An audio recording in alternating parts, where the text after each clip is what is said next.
Hey, I'm Scott, and I am an American in Bangkok. And this is now my 26th year here in Bangkok. Long time, and guess what? I got something I'd like to talk about.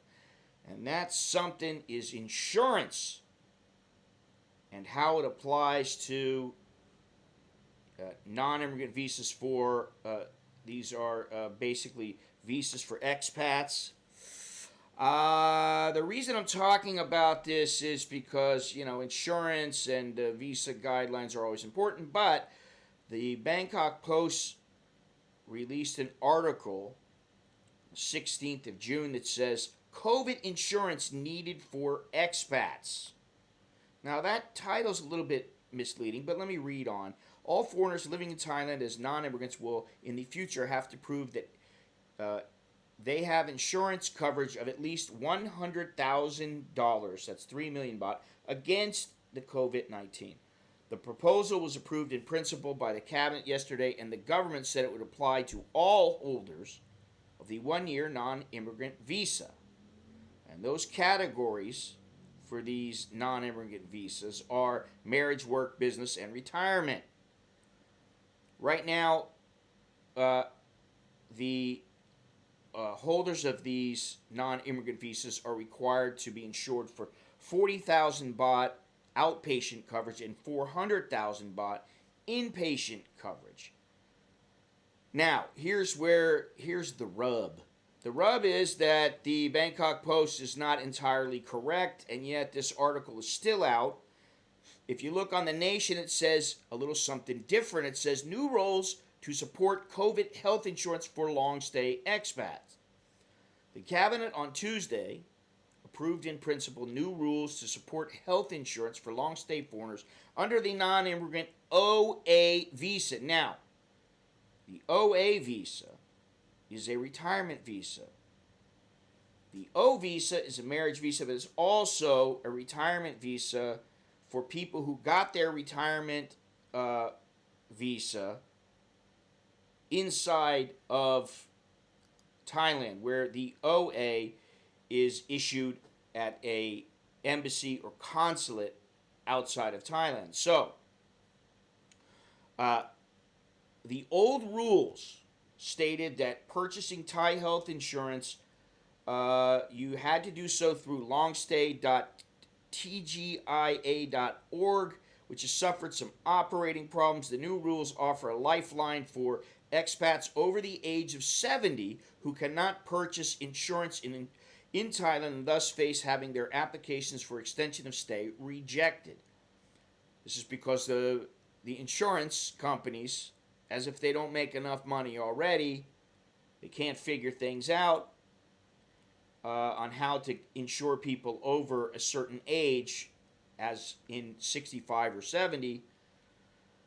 So the new rules are set out as follows. The first visa application must include health insurance or government welfare with a minimum coverage of $100,000 or 3 million baht for medical expenses and treatment of COVID-19.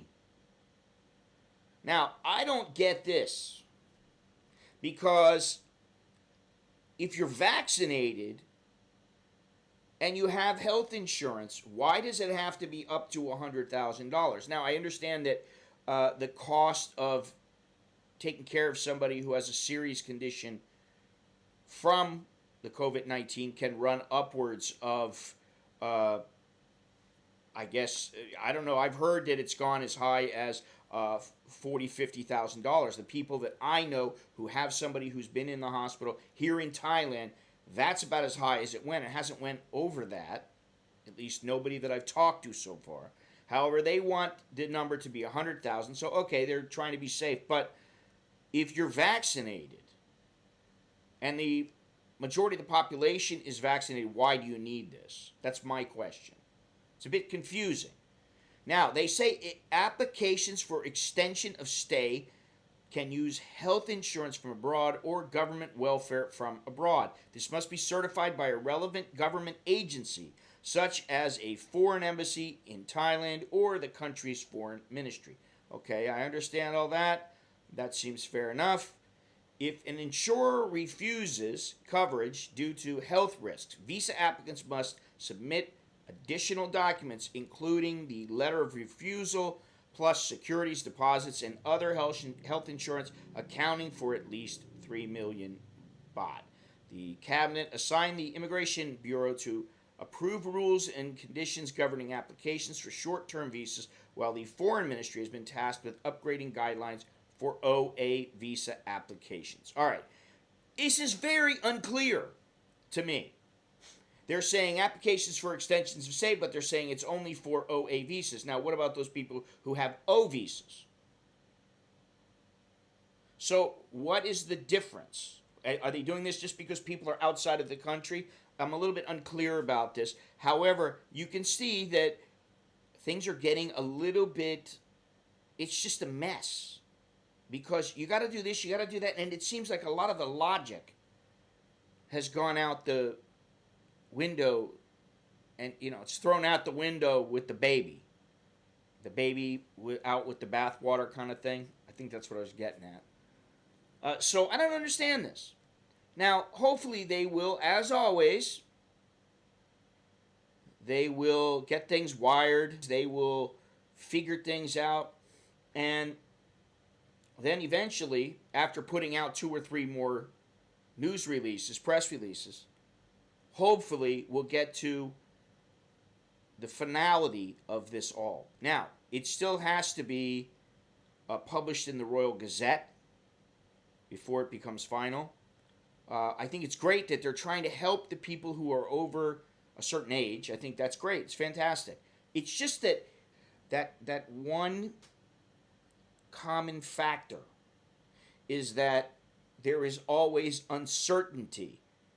And I can tell you from reading on Twitter here, let me read a couple of comments here.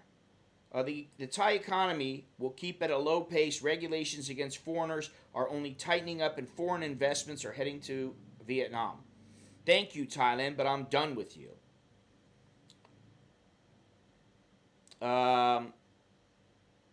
Last year, compulsory 400,000 baht insurance was introduced for my retirement visa.